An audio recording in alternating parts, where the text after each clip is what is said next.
అందరికీ నమస్కారం. రేపు రాత్రి 9 గంటలకి 9 నిమిషాల పాటు మన ఇళ్లలో ఉన్న లైట్లన్నీ ఆపేసి దీపాలు వెలిగిద్దాం. మన ప్రధానమంత్రి గారి మాట పాటిద్దాం.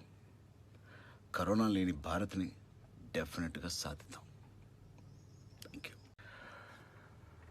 అందరికీ నమస్కారం.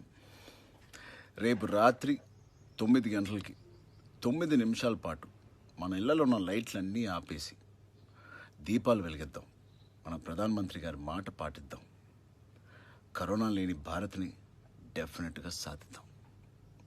Thank you. అందరికీ నమస్కారం. రేపు రాత్రి 9 గంటలకి 9 నిమిషాల పాటు మన ఇళ్లలో ఉన్న లైట్లన్నీ ఆపేసి దీపాలు వెలిగిద్దాం. మన ప్రధానమంత్రి గారి మాట పాటిద్దాం. కరోనా లేని భారత్ని డెఫినెట్గా సాధిద్దాం.